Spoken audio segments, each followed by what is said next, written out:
یہ سوچتے تھے اور مشورہ کرتے تھے کہ کیا ہو رہا ہے، سمجھ نہیں آتی تھی، تو پھر کچھ جنوں کی ٹولیاں بنا کر ہم نے ادھر ادھر بھگا دی کہ پتہ کریں کیا ہو رہا ہے۔ تو تہامہ کے جن تھے جو وادی نخلہ کے پاس سے گزرے، نبی پاک صلی اللہ علیہ وسلم وہاں قرآن پڑھ رہے تھے، انہوں نے قرآن سنا، ان کو سمجھ آ گئی یہ قرآن نازل ہوا ہے، یہ نبی کریم صلی اللہ علیہ وسلم تشریف لائیں، اس لیے یہ ساری تبدیلیاں ہوئی ہیں۔ تو پھر اس کے بعد کچھ لوگ جو ہیں وہ مومن بن گئے اور کچھ کافر بن گئے۔ جس طرح مسلمان انسانوں کو اللہ تعالیٰ جنت عطا فرمائے گا اور جو کافر انسان ہیں وہ جہنم میں جائیں گے، اسی طرح جنوں کی صورتحال ہے کہ جو کافر جن ہیں وہ جہنم میں جائیں گے اور مسلمان جن جو ہیں وہ جنت میں جائیں گے۔ آگے نبی پاک صلی اللہ علیہ وسلم کی منصب رسالت اس کی وضاحت کی گئی ہے۔ لوگ کہتے تھے کہ اے محمد صلی اللہ علیہ وسلم آپ کو کیا مسئلہ ہے، آپ نے یہ چھوٹی سی بات کر کے ساری دنیا کو اپنا دشمن بنا لیا، تو یہ نہ کرو یہ بات۔ تو اس کا جواب دیا قل انما ادعو ربی ولا اشرک بہ احدا، اے حبیب صلی اللہ علیہ وسلم ان کو بتا دیجئے میں اپنے رب کی طرف دعوت دیتا ہوں، اس کے ساتھ شرک نہیں کر سکتا۔ اور قل انی لا املک لکم ضرا ولا رشدا، نہ میں تمہارا نقصان کر سکتا ہوں نہ میں تمہارا فائدہ کر سکتا ہوں، اور یہ سارے کی ساری باتیں اللہ کے ہاتھ میں ہیں، میں تو صرف پہنچانے والا ہوں۔ الا بلاغا من اللہ ورسالتی، میں تو اللہ کی طرف سے جو پیغام مجھے ملا وہ میں نے پہنچا دیا، اس کے علاوہ اور کچھ نہیں۔ سورہ مزمل ہے، سورہ مزمل میں اللہ تعالیٰ کی طرف للہیت پیدا کرنے کے لیے اور اللہ کے ساتھ لو لگانے کے لیے ایک طریقہ بتایا گیا، اور طریقہ پتہ کیا ہے کہ کسی شخص نے بھی اگر انابت اللہ یا للہیت یا پھر انقطاع عن الخلق، دنیا سے ٹوٹ کر، تبتل جس کو کہتے ہیں، وہ ٹوٹ کر اگر کسی نے اللہ سے لو لگانا ہے تو اس کے لیے بہترین طریقہ یہ ہے کہ رات کو تہجد پڑھا کریں۔ جب لوگ سوئے ہوئے ہوتے ہیں اس وقت اٹھ کے تہجد پڑھیں۔ قم اللیل الا قلیلا، رات کو زیادہ وقت اٹھ کے اللہ کے راستے میں اللہ کے سامنے کھڑے رہا کرو، یعنی قیام کیا کرو، تہجد پڑھا کرو۔ تو نبی پاک صلی اللہ علیہ وسلم کو ذمہ داریوں کے باوجود اور جو ذمہ داریوں کی بلکہ انجام دہی کے لیے رات کی تہجد بڑی ضروری ہے۔ اگر کوئی قائد رات کی تہجد نہیں پڑھتا نا، اس کی قیادت کے اندر نکھار نہیں آ سکتا۔ تو یہ نبی پاک صلی اللہ علیہ وسلم کے اوپر فرض تھی۔ بعد میں مخالفین، بعد میں جو مسلمانوں کی جو مشکلات تھی ان کو دیکھتے ہوئے اللہ تعالیٰ نے اس حکم میں تخفیف کر دی، فرمایا کوئی پڑھ لے، جتنا پڑھ سکے اتنا پڑھ لے۔ پہلے حکم تھا کہ ضرور پڑھو، اب فرمایا کہ جو جتنا پڑھ سکتا ہے اتنا پڑھ لے، لیکن 4 چیزیں نہ چھوڑے، اس لیے کہ تم نے نوکری کرنے کے لیے بھی جانا ہوتا ہے اور تم نے جو ہے وہ جہاد کے لیے بھی جانا ہوتا ہے۔ تو ہر شخص جس نے صبح اٹھ کے 8 بجے نوکری پہ جانا ہے وہ رات کو تہجد تو نہیں پڑھ سکتا، رات کو تہجد پڑھے گا کہ نوکری کرے گا، لہٰذا اس کے لیے فرمایا کہ تخفیف ہے، تمہیں یہ کرو 4 چیزیں نہیں چھوڑنی، نماز فرض وہ نہیں چھوڑنی، زکوٰۃ وہ نہیں چھوڑنی، اور حقوق میں انفاق فی سبیل اللہ وہ نہیں چھوڑنا، اور معافیاں مانگتے رہنا ہے۔ یہ 4 کام پورے کر لو تو اللہ تعالیٰ تمہیں، یعنی اللہ سے استغفار کرتے رہو، انفاق فی سبیل اللہ کرتے رہو، زکوٰۃ دیتے رہو، نماز پڑھتے رہو، تو اللہ تعالیٰ سے معافیاں مانگتے رہو گے تو اللہ تعالیٰ تمہیں معاف کر دے۔ سورہ مدثر دوسری وحی، نزول کے اعتبار سے دوسری وحی سورہ مدثر ہے۔ سورہ مدثر بھی ویسے تو بنیادی موضوع تو اس کا آخرت اور قیامت کے احوال ہی ہیں۔ اس میں ولید بن مغیرہ وہی جس کا ذکر ہوا، اس نے ایک پلاننگ کی تھی، اس کی پلاننگ کا ذکر ہے۔ لیکن شروع میں یہ جو شروع کی 8 آیتیں ہیں، 7 آیتیں یہ نازل ہوئی تھی نبی پاک صلی اللہ علیہ وسلم پر نزول کے اعتبار سے دوسری وحی۔ پہلی وحی میں نبی پاک صلی اللہ علیہ وسلم کو صرف بتایا گیا کہ آپ نبی بن گئے، اقرا بسم ربک الذی، وہ صرف انفارمیشن تھی۔ یہ گویا مشن کی پہلی وحی تھی۔ قم فانذر، اٹھو اور ڈرانا شروع کر، یا ایھا المدثر، یہ وہ موقع ہے جب نبی پاک صلی اللہ علیہ وسلم فرماتے ہیں میں نے جبریل کو اس کی اصل شکل میں دیکھا تھا۔ 2 دفعہ نبی پاک صلی اللہ علیہ وسلم نے جبریل کو اصل شکل میں دیکھا ہے، ایک اس وحی کے موقع پر اور دوسری دفعہ آپ نے معراج کی رات دیکھا ہے، اور اللہ تعالیٰ نے سورہ نجم کے اندر اس کا ذکر کیا ہے کہ اس کو پہلے بھی دیکھا تھا، اب سدرۃ المنتہا کے پاس دیکھا۔ تو نبی پاک صلی اللہ علیہ وسلم فرماتے ہیں میں جا رہا تھا تو ایسے ہی مجھے اوپر سے کسی چیز کی آواز آئی تو میں نے اوپر دیکھا تو اتنی بڑی کرسی تھی، مجھے لگا کہ زمین سے لے کر آسمان تک ایک ہی کرسی ہے اور اس کے اوپر جبریل علیہ السلام بیٹھے ہوئے ہیں اور 600 پر ہیں ان کے، ایسی کوئی بلا بیٹھی ہوئی ہو تو بندہ ڈر ہی جاتا ہے. نبی پاک صلی اللہ علیہ وسلم ڈر گئے, یہ کیا بلا ہے. اور ایک روایت میں آتا ہے کہ آپ یوں دیکھتے ہوئے گر گئے نیچے, آپ چونکہ چل رہے تھے, آپ یوں دیکھتے ہوئے نیچے گر گئے. بہرحال اس موقع پر یہ 7 آیات نازل ہوئی اور نبی پاک صلی اللہ علیہ وسلم گھر تشریف لے گئے. دس سے رونی مجھے کپڑا اڑا دو. اس پر پھر یہ یا ایھا المدثر, اے کپڑا اوڑھنے والے, قم فانذر وربک فکبر وثیابک وطہر والرجز فاہجر. اصل میں اس میں مشن بتایا گیا ہے. جب بھی کسی نے کام کا آغاز کرنا ہے نا, وہ انہی ہدایات کو سامنے رکھے گا تو کام کا آغاز ہوگا.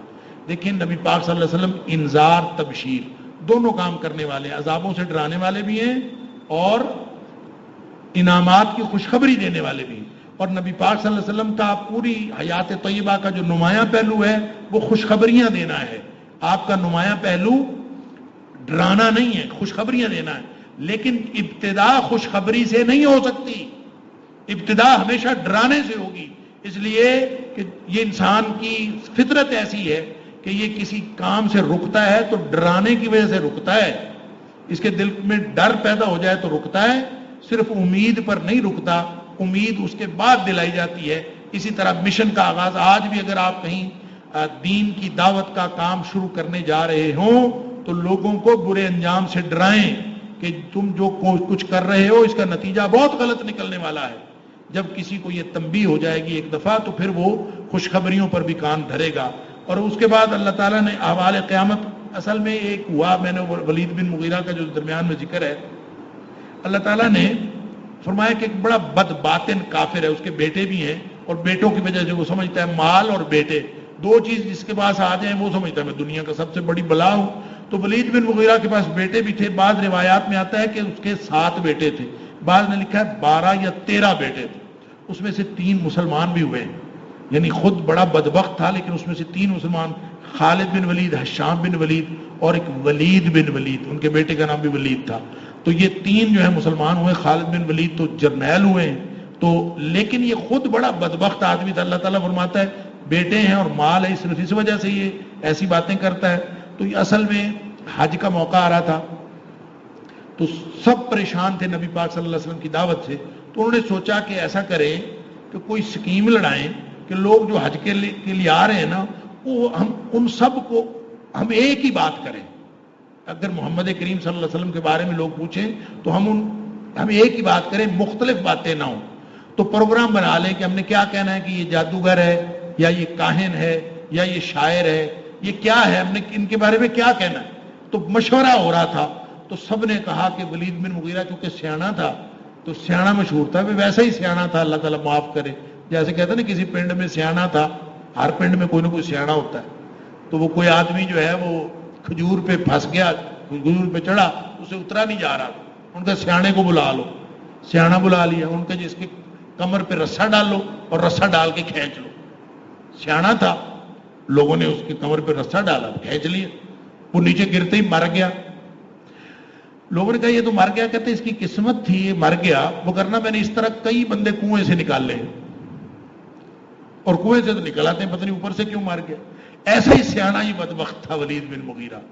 اور یہ کہتا ہے کہ ایسے کرتے ہیں, بیٹھا سوچ رہا ہے, سارے اس کی طرف دیکھ رہے ہیں, یہ پھر رہا ہے, کبھی ادھر جاتا ہے, کبھی سوچ کے بتاتا ہوں کیا ہے, کبھی کہتا ہے اچھا ہم کہیں گے جادوگر ہے, کبھی کہیں گے کہتے ہیں کاہن ہے. لیکن پھر کہتا تھا نہیں, اگر ہم جادوگر کہیں گے تو پھر لوگ کہیں گے کہ جادوگر کے اندر جو علامات ہوتی ہیں وہ تو اس میں نہیں ہے. پھر ہم کہیں گے نہیں, ہم کہہ دیں گے کاہن. یعنی اس تک کر کے سمجھ نہیں آئی اس کو. بالآخر کہتا ہے اللہ تعالیٰ نے وہ ساری کیفیت بیان کی کہ انہ فکر وقدر, یہ بڑا غور و فکر کرتا ہے. فقتل کیف قدر, یہ تو اس کے اوپر مار پڑے. ثم قتل کیف قدر ثم نظر ثم عبس وبصر, کبھی یوں گیا, کبھی یوں تیوڑی چڑھائی, کبھی ایسے جیسے سیانے ادھر ادھر کی باتیں کرتے ہیں. اور پھر کہتا ہے کہ اور کچھ نہیں کہا جا سکتا, یہی کہیں گے یہ پرانے دور کا جادو ہے چلا آیا اور ہر ایک پر بڑا اثر کرتا ہے, لہذا اس سے بچ جائے. اللہ تعالیٰ فرماتا ہے یہ بدبخت سأصلیہ سقر, یہ ان قریب جہنم میں جانے والا ہے. پھر اللہ تعالیٰ نے فرمایا کہ جہنم کے اوپر جو فرشتے ہیں نا وہ 19 فرشتے ہیں, 19.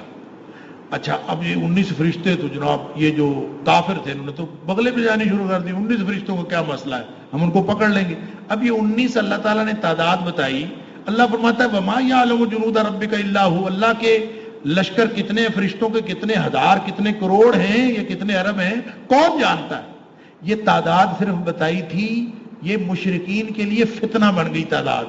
اب وہ بیٹھے ہر وقت یہ کہتے ہیں، ابو جہل کہتا ہے ہم یوں کرتے ہیں ہر 10 بندے جو ہے نا وہ ایک فرشتے کو قابو کر لیں گے، نعوذ باللہ من ذالک. بیٹھے پروگرام بنا رہے. یہ ایسے سیانے تھے، بالکل وہ جو کھجور والی مثال دی ہے نا، یہ ایسے ہی سیانے. ایسا کرتے ہیں کہ ہر 10 آدمی پکڑ لیں گے. ایک پہلوان تھا کلدہ نامی پہلوان، وہ کہتا 17 فرشتوں کو تو میں اکیلا پکڑ لوں گا اور باقی جو 2 ہیں وہ تم سب مل کر پکڑ لینا. حالانکہ یہ کلدہ وہ ہے کہ یہ نبی کریم صلی اللہ علیہ وسلم کے ساتھ کشتیاں کرتا رہا ہے، اور جتنی دفعہ اس نے کشتی کی ہے نبی پاک صلی اللہ علیہ وسلم کے ساتھ ہر دفعہ اس نے شکست کھائی. یہ 2 پہلوان تھے، ایک رکانہ بن عبد یزید اور ایک کلدہ. یہ دونوں نبی پاک صلی اللہ علیہ وسلم کے ساتھ کشتیاں کرتے رہے اور ہر دفعہ دونوں نے شکست کھائی ہے. رکانہ تو تیسری کشتی پہ مسلمان ہو گیا تھا، لیکن یہ کلدہ ہمیشہ شکست کھاتا رہے، مسلمان نہیں ہوا. تو پھر اللہ تعالیٰ نے فرمایا کہ جہنم میں جہنمی جو ہیں وہ جب چلے جائیں گے، جنتی جنت میں چلے جائیں گے تو جنتی جہنمیوں سے پوچھیں گے کہ تم جہنم میں کیوں چلے گئے تھے؟ تو تم ہمارے ساتھ، تو جہنم میں کیوں چلے گئے؟ وہ آگے خود بتائیں گے، 4 باتیں بتائیں گے کہ ہمارے جہنم میں جانے کی ایک وجہ تو یہ ہے لم نکو من المصلین، ہم نماز نہیں پڑھتے تھے. اللہ اکبر. دوسری بات یہ کہ مسکینوں کو کھانا نہیں کھلاتے تھے. تیسری بات یہ کہ باطل باتوں میں، غلط باتوں میں ہم مشغول رہتے تھے اور قیامت کا ہم انکار کرتے تھے. یہ 4 باتیں ہیں جس نے ہمیں جہنم میں پہنچا دیا. اللہ تعالیٰ معاف فرمایا. فرمایا جو لوگ قرآنی نصیحتوں سے فرار اختیار کرتے ہیں یہ ان بدکے ہوئے گدھوں کی طرح ہیں جو شیر سے ڈر کے بھاگ رہے ہوتے ہیں. جو قرآن کی نصیحتوں سے بھاگتے ہیں وہ بھی اسی طرح ہیں. پھر اس کے بعد سورہ قیامت ہے، تو قیامت تو پھر ہے ہی قیامت. باقی صورتوں کے اندر بھی قیامت کا تذکرہ ہے، اس میں بھی قیامت کا تذکرہ. اس میں خاص بات یہ ہے کہ انسان جب پوچھتا ہے نا کہ قیامت کب آئے گی، تو اللہ تعالیٰ فرماتا ہے کہ یہ جب انکار کرتا ہے کہ کوئی نہیں قیامت آنی، خیر ہے، اس کی وجہ انسان کی اپنی خواہشیں ہیں. انسان اپنی خواہش کو پوری کرنا چاہتا ہے، قیامت اس میں رکاوٹ بنتی، لہذا یہ انکار کرتا ہے کوئی نہیں قیامت آنی. یہ اپنے آپ کو دھوکہ دے رہا ہے. اور اللہ تعالیٰ فرماتا ہے جب قیامت آئے گی تو ہر چیز جو ہے وہ جو ایماندار ہے وہ قیامت سے ڈرتا ہے، فاسق و فاجر اپنی اصلاح کرنے کے بجائے قیامت کے بارے میں پوچھتا ہے. اور جب آئے گی قیامت تو ہر شے یہ دنیا کی تباہ و برباد ہو جائے گی. فَإِذَا بَرِقَ الْبَصَرُ وَخَسَفَ الْقَمَرُ وَجُمِعَ الشَّمْسُ وَالْقَمَرُ، یہ جو چاند پھٹ جائے گا اور بے نور ہو جائے گا اور چاند اور سورج ایک دوسرے سے مل جائیں گے. یقول الانسان یومئذ اینا المفر، اس دن پھر انسان کو فکر پڑے گی میں کدھر جاؤں، کدھر بھاگوں. بھاگنے کی کوئی جگہ ہوگی سوائے اللہ کی طرف جانے کے. اللہ تعالیٰ فرماتا ہے ہر شخص کو اپنا علم ہے. بل الانسان علی نفسہ بصیرہ ولو القی معاذیرہ. یہ انسان کی فطرت بتائی گئی ہے کہ بندہ جو ہے نا وہ سمجھتا ہے میں نیک ہوں، میں ٹھیک ہوں، میں ایسا ہوں. اندر سے ہر ایک کو پتا ہے کیا. اللہ اکبر. اندر سے ہر بندہ اپنی اصلیت جانتا ہے. باہر سے بہانے بنانے کی عادت پڑی ہوتی ہے. لوگوں کے سامنے بھی بندے بہانے بناتے ہیں اور اللہ کے سامنے بھی بہانے بناتے ہیں. اللہ اکبر. فرمایا موت دیکھتے ہو، آخرت کا یقین کیوں نہیں آتا؟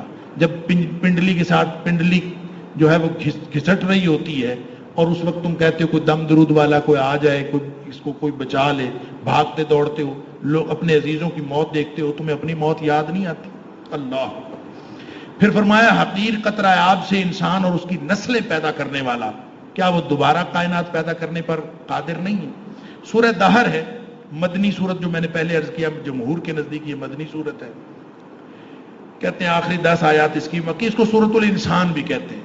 اس کی پوری کہانی یہ ہے، اس میں اللہ تعالیٰ نے ایک بڑی خوبصورت کہانی بیان کی ہے کہ حقیر قطرہ آب سے پیدا ہوا انسان اپنی اوقات کیا ہے یہ نام لینا بھی پسند نہیں کرتا.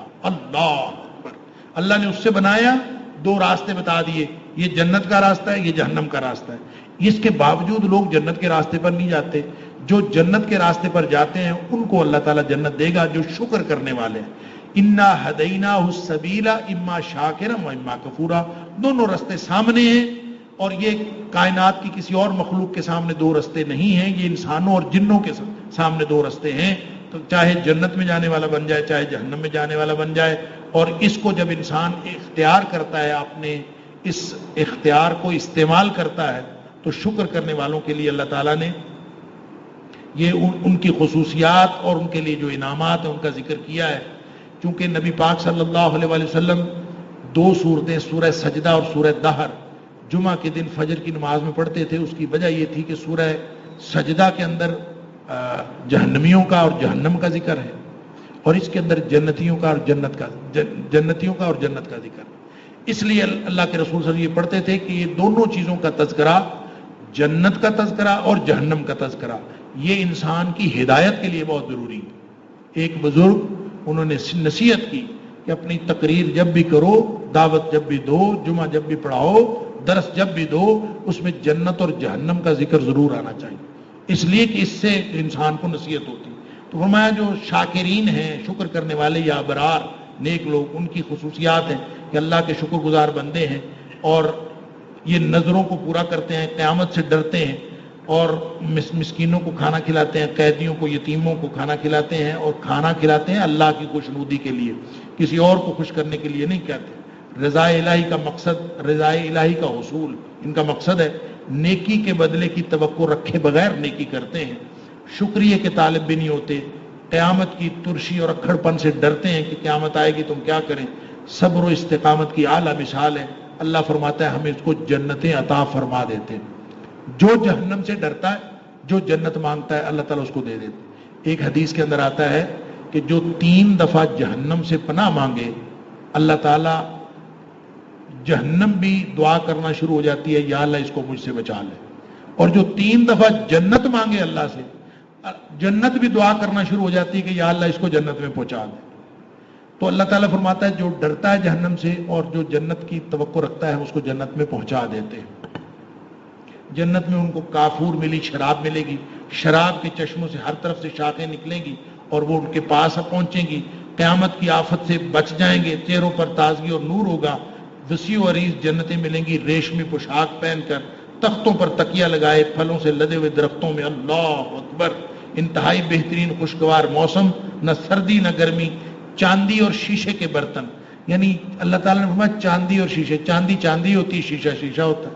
اللہ فرماتا ہے وہ برتن ایسے ہوں گے چاندی کے، لیکن بنے اس طریقے سے ہوں گے کہ وہ شیشے کے ہی محسوس ہوں گے. اللہ اکبر! اور پھر سلسبیل کے چشمہ سے شراب پلائی جائے گی جس میں زنجبیل یعنی ادرک کی آمیزش ہوگی. سدا جوان مستعد غلمان ہوں گے. عظیم بادشاہت. اللہ اکبر! ملکن کبیرہ. اللہ کی کوئی جنت چھوٹی بڑی، اور اس کے اندر چاندی کے کنگن اور دبیز ریشم کے گاؤن پہن کر پھر رہے ہوں گے اور اللہ تعالیٰ خود ان کو شراب طہور پلائے گا. فرمایا یہ اعمال کا اچھا بدلہ اور قدردانی ہے جو اللہ تعالیٰ عطا فرمائے گا. اللہ تعالیٰ ہم سب کو ان میں سے کرے. اس کے بعد سورہ مرسلات ہے، آخری سورت آج جو پڑھی گئی. سورہ مرسلات میں اللہ تعالیٰ نے ہواؤں کی قسم کھا کے یہی بات فرمائی ہے کہ قیامت ضرور قائم ہوگی. جب قیامت قائم ہوگی تو مجرموں کو کہا جائے گا کہ فَإِن كَانَ لَكُمْ كَيْدٌ فَكِيدُونَ، کوئی ہے تمہارے پاس کوئی منصوبہ اس سے بچنے کا تو آج کر لو منصوبہ جو ہے. اللہ وَيْلٌ يَوْمَئِذٍ لِّلْمُكَذِّبِينَ، جھٹلانے والوں کا بہت برا انجام ہوگا. یہ آیت بار بار دہرائی گئی ہے اس صورت میں، اور فرمایا کہ بچیں گے وہ کہ جن لوگوں نے دنیا میں ڈر ڈر کے زندگی گزاری. گویا قیامت کے وقوع پذیر ہونے کی دلیل دی گئی ہے، جسٹیفیکیشن پیش کی گئی ہے کہ عدل کا قیام کرنے کے لیے قیامت ضروری ہے. یہ تو عدل کا تقاضا ہے کہ قیامت ضروری ہو، اس لیے کہ دنیا میں جو نیک لوگ ہیں اور بد لوگ ہیں، جو ظالم ہیں وہ دوسرے لوگوں پر ظلم کرتے ہیں، تو نیک لوگوں کو نیکی کا بدلہ کب ملے گا اگر قیامت نہ آئے، اور برے لوگوں کو برائی کا بدلہ کب ملے گا اگر قیامت نہ آئے. لہذا فرمایا ان المتقین فی ظلال و عیون، جو اللہ سے ڈرنے والے ہیں، جو عذابوں سے ڈرنے والے، اللہ کی جنت کو چاہنے والے، وہ اس دن موج میں ہوں گے. اور جو مجرم ہوں گے ان کو کہا جائے گا، اللہ تعالیٰ فرماتا ہے کلوا وتمتعوا قلیلا انکم مجرمون، مجرموں دنیا میں جتنا کھانا پینا ہے کھا پی لو، ایک دن آنا ہے تم سب نے پکڑے جانا ہے اور اس کے بعد تمہیں کوئی چیز جو ہے وہ کام نہیں دے گی. اتنا کچھ اللہ نے بتا دیا، اب کون سی بات ہے جس پر تم ایمان لاؤ گے. اللہ تعالیٰ مجھے اور آپ کو قرآن سمجھنے عمل کرنے کی توفیق عطا فرمائے. وآخر دعوانا الحمدللہ رب العالمین.